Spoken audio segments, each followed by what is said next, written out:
یا ایھا الذین آمنوا کتب علیکم الصیام کما کتب علی الذین من قبلکم لعلکم تتقون صدق اللہ العظیم ان اللہ وملائکتہ یصلون علی النبی یا ایھا الذین آمنوا صلوا علیہ وسلموا تسلیما الصلاۃ والسلام علیک یا رسول اللہ الصلاۃ والسلام علیک یا نور اللہ۔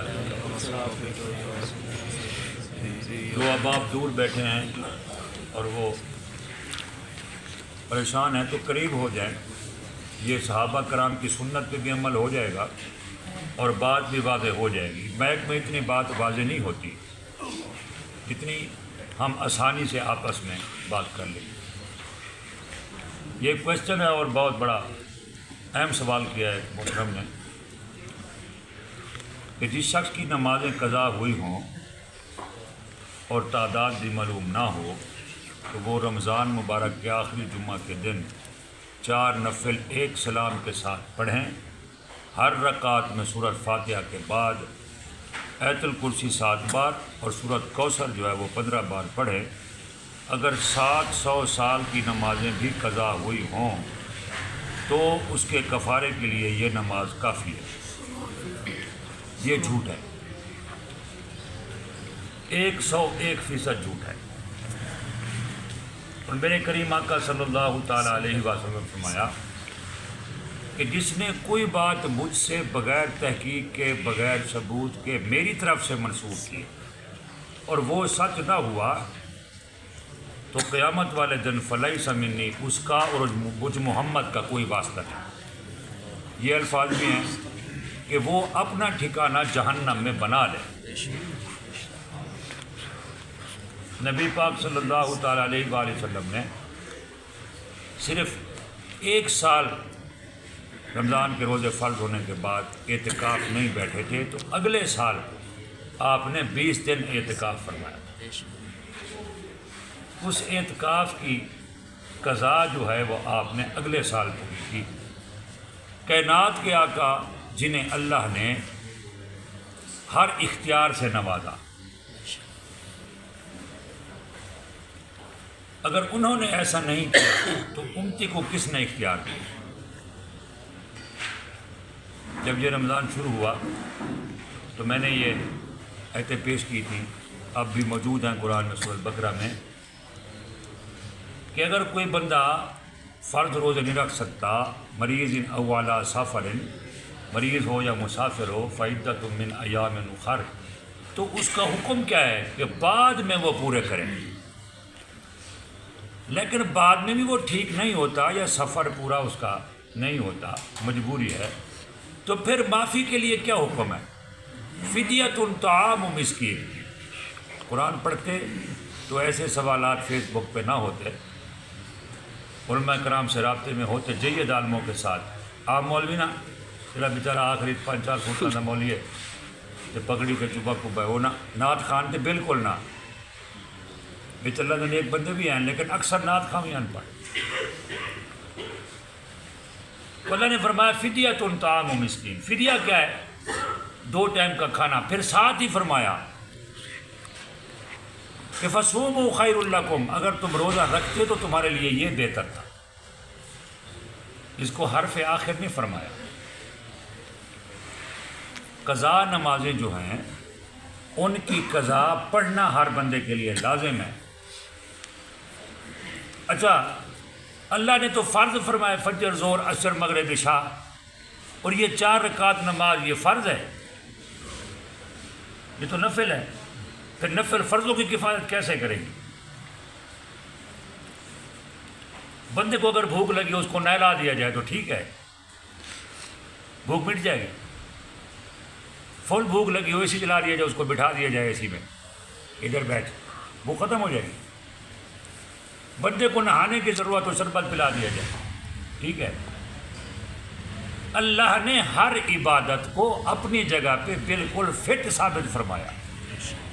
حج کے لیے فرمایا وَأَتِمُّوا الْحَجَّ وَالْعُمْرَةَ لِلَّهِ، تمہارے لیے حج اور عمرہ جو ہے وہ فرض کیا گیا، لیکن ساتھ ہی فرمایا کہ ہو سکتا ہے کوئی غریب ہو، من استطاع الیہ سبیلا، ان کے لیے کہ جو استطاعت رکھتے ہوں۔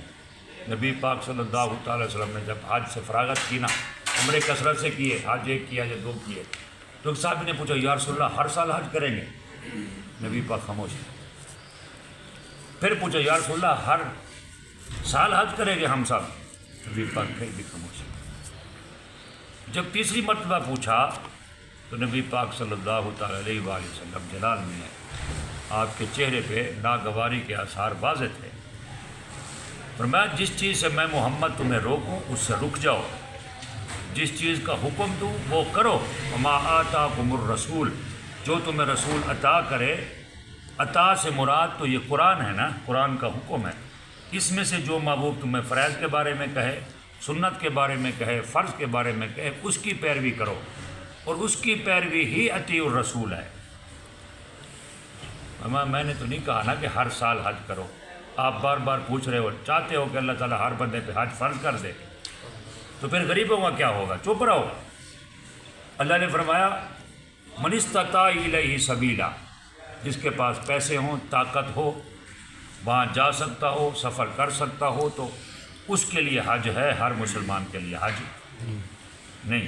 اس طرح زکوٰۃ ہے، یہ بھی فرض ہے، لیکن سال پورا گزرے، پھر پیسے بچ جائیں، پھر صاحب نصاب ہو، پھر زکوٰۃ دے، ورنہ معافی ہے۔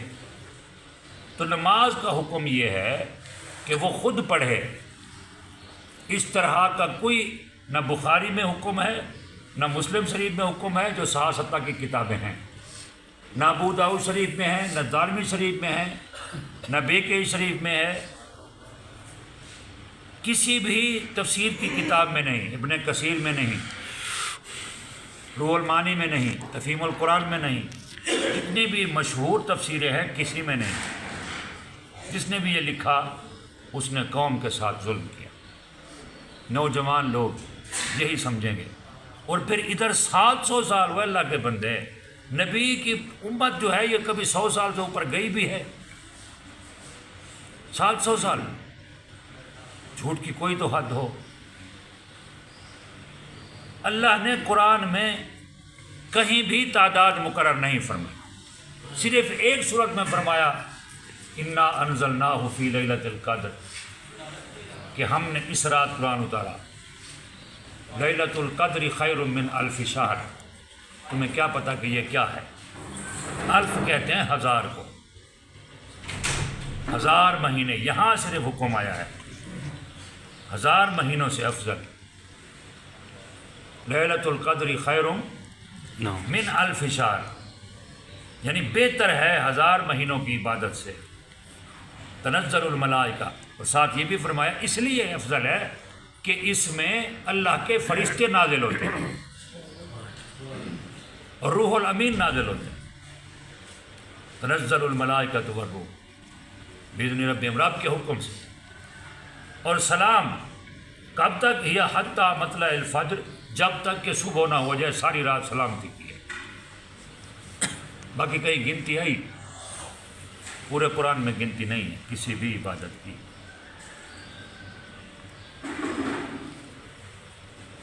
یہ سوائے پروپیگنڈے کے اور کچھ نہیں۔ اب قضاء کا کیا حکم ہے؟ کہ کوئی بندہ، ایک ہوتا ہے قضاء عمری والا، ایک ہوتا ہے وقتی قضاء والا، کہ جو بندہ سمجھدار ہونے سے لے کر مطلب 15-20 سال کا جب وہ بالغ ہوا تو اس نے نمازیں پڑھنا شروع کی، اب وہ صاحب ترتیب کہلائے گا۔ جب سے جوان ہوا تب سے لے کر اب تک اس نے اگر کوئی نماز قضا نہیں کی تو اس کی ایک نماز فوت ہو گئی، تو پھر جب وہ دوسری نماز پڑھنے آئے گا، جماعت کھڑی ہوگی تو پہلے وہ قضا والی پڑھے گا، دوسری نہیں پڑھ سکتا، کیونکہ وہ صاحب ترتیب ہے، اس کی ترتیب کبھی نہیں ٹوٹی۔ اب وہ اس نماز میں کھڑا ہوگا تو ترتیب ٹوٹ جائے گی۔ اور جس کی 5 نمازوں سے زیادہ قضا ہو جائے، ایک دن کی نماز، فجر، ظہر، عصر، مغرب، عشاء اور وتر، تو وہ اب صاحب ترتیب نہیں رہا، اس کی ترتیب جو ہے وہ 5 نمازوں کے بعد وہ آؤٹ ہو گئی، ختم ہو گئی۔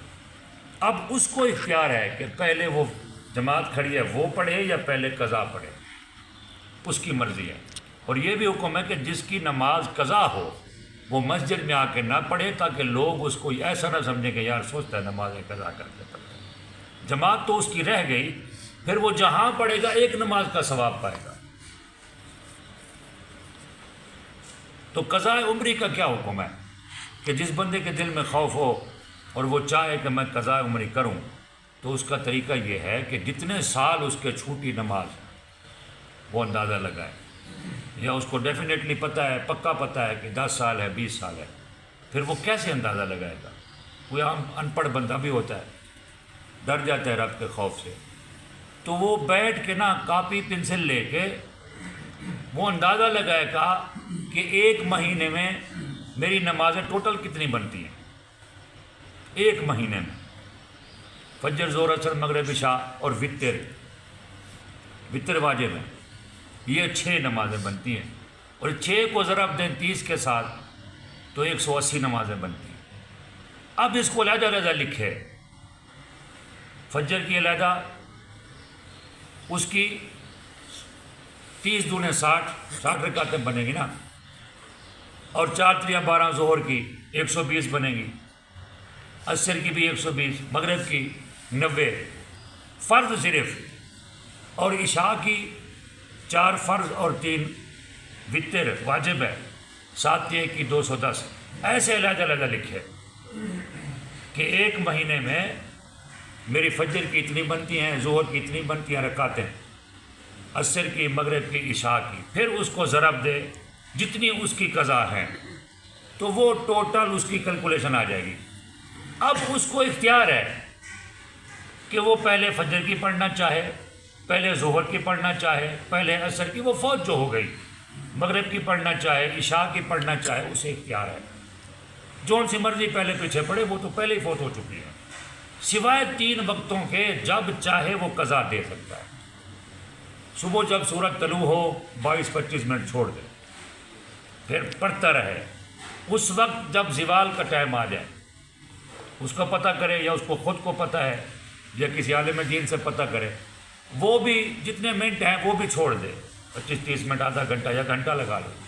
زور کا ٹائم زیادہ ہوتا ہے تو اس کا ٹائم بھی زیادہ ہوتا ہے زوال کا، تو مغرب کے بھی 22-25 منٹ ہے، اس کا مغرب کا ٹائم تھوڑا ہوتا ہے تو زوال کا ٹائم بھی تھوڑا، ٹوٹلی اس کے 2 گھنٹے چھوٹیں گے 24 گھنٹوں میں سے، 22 گھنٹے پڑھتا رہے۔ اب نیت کیسے کرے گا یہ بھی تو ضروری ہے۔ جب وہ لکھ لے گا تو پھر وہ ایسے نیت کرے گا کہ فجر کی میں وہ قضا پڑھتا ہوں جو میری پہلے فوت ہو چکی ہیں، پہلے والی، پھر اس کے بعد، پھر اس کے بعد، پھر اس کے بعد، فرض کرو 1000 ہے تو 1000 کی نیت ایسے کرے گا وہ۔ اب یہ تو یاد نہیں ہے کہ یہ پیر والی ہے، منگل والی ہے، بدھ والی ہے، یا اس ڈیٹ والی ہے یا اس ڈیٹ، یہ تو یاد نہیں، لیکن یہ تو یاد ہے۔ یہ ہے طریقہ، پہلا طریقہ تو یہ ہے۔ دوسرا طریقہ یہ ہے کہ کوئی بندہ اتنے سال اگر وہ نہیں پڑھ سکتا، اسے پتہ ہے کہ میں اس طرح پڑھوں تو پھر 5-10 سال لگ جائیں گے، لیکن میں بیمار ہوں، مریض ہوں، میں چلا جاؤں گا اس جہان سے۔ پھر اگر وہ پیسے والا ہے، جس طرح فدیۃ طعام مسکین کا حکم ہے، پھر نماز کا بھی فدیہ کا حکم ہے، لیکن یہ آخری سٹیج ہے، پہلی سٹیج نہیں ہے۔ پھر وہ وصیت کرے گا اپنی اولاد کو کہ میری اتنی قضا نمازیں رہ گئی ہیں، تو میں چاہتا ہوں کہ میں ان کا کچھ نہ کچھ توزارہ کروں، لیکن میں پڑھ بھی نہیں سکتا اب، تو ایسا کرو کہ اس کا فدیہ دے دینا، یا اپنے ہاتھوں سے دینا چاہے، جس طرح رمضان المبارک کا ہم نے ایک فدیہ مقرر کیا ہے 300 روپیہ، اس حساب سے اس وقت جب وہ کیلکولیشن کر رہے ہیں، اس وقت جو گندم کا ریٹ ہوگا، یہ 300 نہیں ہوگا، پھر ہو سکتا ہے ریٹ اپ ڈاؤن ہوتے رہتے ہیں نا، جس طرح سونے چاندی کے ریٹ اپ ڈاؤن ہوتے رہتے ہیں۔ فرض کرو کوئی سال کے بعد کیلکولیشن کرے تو وہ اس وقت جو ریٹ ہوگا گندم کا 2.25 کلو کے حساب سے، پھر وہ اس حساب سے فدیہ دے گا۔ اب فدیہ کیسے دے گا کہ وہ اگر کیلکولیشن کر کے بیٹھے تو اس کی پراپرٹی سے زیادہ تو پھر اس کی قضا نمازوں کے پیسے بنتے ہیں، پھر کیا کرے؟ پڑھ بھی نہیں سکتا، پیسے بھی نہیں دے سکتا، تو اس کا بھی شریعت نے اہتمام کیا، جس کو ہیلا کہتے ہیں، کہ کوئی غریب مستحق ڈھونڈے جو واقعی غریب ہو، جتنے پیسے بنے اس کو دے دے، اس کا فدیہ ادا ہو گیا۔ پھر اس غریب کو کوئی دوسرا بندہ کہے کہ یار ہم نے اس کا پروگرام کیا ہے کہ پیسے بھی تھوڑے ہیں، اس کو بھی بچانا ہے، یہ تمہیں دیتا رہے گا، تو اسے تحفہ دیتا رہے۔ غریب بھی تحفہ دے سکتا ہے، تحفہ دینے میں کسی امیر غریب کی شرط نہیں، وہ اس کو سمجھ کے دے گا فدیہ اور وہ اس کو سمجھ کے دے گا تحفہ، تو وہ ایکسچینج کرتے رہیں گے تا وقت کہ پورا نہ ہو جائے۔ اسے کہتے ہیں ہیلا کرنا، ہیلا اسقاط بھی کہتے ہیں۔ اس لیے مفتیار حضرات جانتے ہیں کہ ہیلا کیا ہوتا ہے، ہر بندے کو نہیں پتہ۔ ہر بندے کو اس طرح واضح بتائیں گے تو وہ ڈرامہ بازی بھی شروع کر دیں گے، پیسے ہونے کے باوجود بھی کہیں گے قاری صاحب نے جو بتایا بس ٹھیک ہے، شروع ہو جائیں۔ لیکن اگر مرتے مرتے وہ کہے کہ یہ کر دینا قضاء عمری، اس کا فدیہ دے دینا، تو پھر وہ تیسرے حصے سے دیں گے۔ یوصیکم اللہ، یہاں سے پڑھے نا، سورہ نساء میں سے واضح حکم ہے کہ قرضہ کوئی بھی ہو، چاہے وہ نماز کی ادائیگی کا ہو، چاہے وہ کسی کے لین دین کا ہو، تو قرضے کا جو حکم ہے، جو وصیت ہے، وہ تیسرے حصے سے جاری ہوگی۔ باقی 2 حصے جو ہیں وہ ان کی اولاد کے ہیں، وہ مالک ہیں۔ اپنی زندگی میں اگر پوری جائیداد بیچ ڈالے تو مالک ہے، اس کو کوئی پوچھنے والا پکڑنے والا نہیں ہے، اپنی مرضی سے وہ کرنا چاہے تو۔ یہ شریعت نے طریقہ بتایا ہے، اس کے علاوہ کوئی طریقہ نہیں، اس کے علاوہ۔ اور جمعہ جو ہے وہ آ جائے گا شوہر میں۔ جمعے کے لیے خطبہ شرط ہے، اگر وہ جمعے چھوڑتا رہا ہے تو جو ظہر کی نماز ہے وہ جمعے کی کفالت کرتی ہے، کہ جب بندے کا جمعہ رہ جائے نا تو وہ ظہر کی نماز پڑھتا ہے۔ نماز پہلے فرض کی گئی، جمعہ بعد میں فرض کیا گیا۔ یہ دیا گیا یہودیوں کو تو انہوں نے کہا نہیں ہمیں ہفتے کا دن چاہیے، اللہ نے کہا چلو ہفتے کا لے لو۔ یہ جمعہ دیا گیا عیسائیوں کو، انہوں نے کہا نہیں ہمیں اتوار کا دن چاہیے، تو اللہ نے کہا چلو اتوار لے لو۔ تو پھر نبی پاک صلی اللہ تعالیٰ علیہ وآلہ وسلم کو جمعہ دیا گیا تو آپ نے لے لیا۔ جمعے کے لیے بھی خطبہ ہے، اور جو عیدیں ہیں ان کی قضا نہیں، جو جنازہ ہے اس کی قضا نہیں، کیونکہ ان کے ساتھ جو ہے وہ خطبہ ہے۔ جمعے کا خطبہ پہلے ہے، وہ واجب ہے، لیکن عید کا خطبہ بعد میں ہے، یہ سنت ہے۔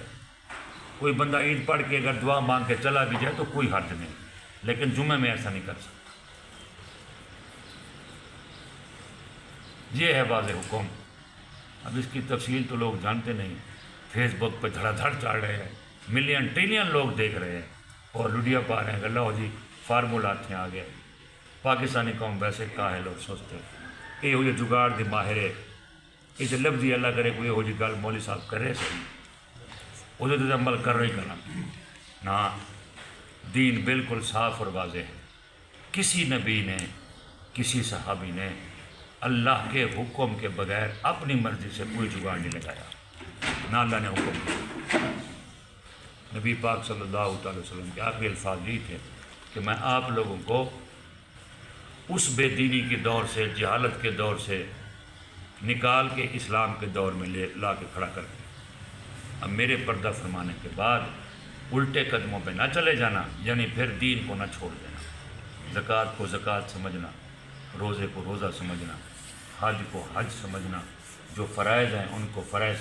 امام جعفر صادق بیٹھے تھے رضی اللہ تعالیٰ عنہ، تو ایک بندہ آیا، اس نے کہا حضور مجھے اللہ سے بڑا ڈر لگتا ہے اور میں ہوں بھی کمزور پیسے کے لحاظ سے، صحت کے لحاظ سے، تو کوئی ایسا وظیفہ یا کوئی ایسی چیز بتائیں کہ اللہ مجھ سے حساب نہ لے، میں بے حساب جنت میں داخل ہو جاؤں۔ کہ وہ تو لجپال تھے اور نبی کی اولاد، اللہ نے ان پہ بے انتہا کرم فرمایا۔ تو آپ نے فرمایا پھر کیا بتاؤں حضور، کچھ ایسا بتائیں جو آسان بھی ہو اور بخشش کے لیے کفایت بھی کرے۔ تو امام جعفر صادق نے فرمایا میرے ہاتھ پہ ہاتھ رکھ اور وعدہ کر کہ کبھی فرض اور واجب نہیں چھوڑے گا۔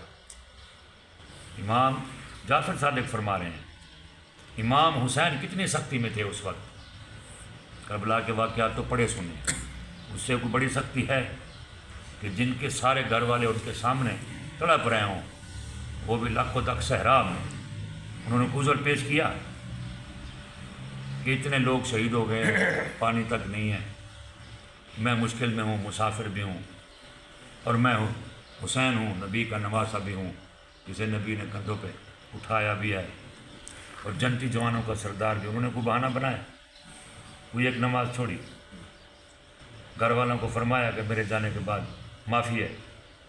جو عشرہ مبشرہ تھے جن کی بشارت اللہ نے واضح فرما دی تھی، انہوں نے ایسا کیا، کہیں سے کوئی حوالہ ملتا ہے صدیق اکبر کے دور میں ہوا ہو، سیدنا عمر فاروق کے دور میں ہوا ہو، سیدنا عثمان غنی کے دور میں ہوا ہو، جس نے لکھا نا کہ یہ نبی پاک کا قول ہے، ساتھ میں کوئی حدیث بھی لکھتا، عربی عبارت۔ میں جو پڑھ رہا ہوں مسلم سے پڑھ رہا ہوں، البدایہ و نہایہ سے پڑھ رہا ہوں، کل رات میں نے زکوٰۃ دیکھتا رہا ہوں کہ یار صبح پیش کرنے ہیں۔ عالموں کے سامنے کتابیں کھولی جاتی ہیں، جاہل بندے کو کیا پتہ، عربی عبارت نہیں پڑھ سکتا، اور بغیر اعراب کے جب ہم پڑھتے ہیں نا عالم بنتے ہیں تو زبر زیر نہیں ہوتی۔ اگر ہمارے سامنے قرآن زبر زیر کے بغیر رکھ دو تو ہم فر پڑھ کے اور ترجمہ کر کے دکھا دیں گے، جنون عالم ہو۔ کسی صحابی کے دور میں ایسا نہیں ہوا، اور نبی پاک صلی اللہ تعالیٰ علیہ وسلم نے ایسا کبھی حکم نہیں دیا۔ اور یہ بھی یاد رکھیں کہ فرض ہوتا ہے، سنت پڑھنے سے فرض ادا نہیں ہوتا، نفل پڑھنے سے فرض ادا نہیں ہوتا، واجب ہوتا ہے۔ لکھا انہوں نے یہ ہے کہ نفل کو پڑھ لیں، اللہ کے بندے نفل کا درجہ تو سب سے آخر میں، نفل چھوٹ بھی جائے تو خیر ہے، سنت چھوٹ بھی جائے تو خیر ہے، فرض تو نہیں چھوٹنا چاہیے۔ پھر فرض تو اعلیٰ ہے، اور دوسرے درجے میں سنت ہے، تیسرے درجے میں نفل ہے۔ تیسرے درجے والی پہلے درجے والی عبادت کی کیسے کفایت کرے گی؟ پانی اور دودھ کا مقابلہ ہو سکتا ہے، پتل اور سونے کا مقابلہ ہو سکتا ہے تو دونوں دھاتیں، وہ بھی لیکوڈ ہے تو وہ بھی پانی۔ شربت اور دودھ کا مقابلہ ہو سکتا ہے، قیمتی سے قیمتی شربت ہو، 10,000 روپے کا ایک گلاس ہو، لیکن شربت کہلائے گا، دودھ نہیں کہلائے گا۔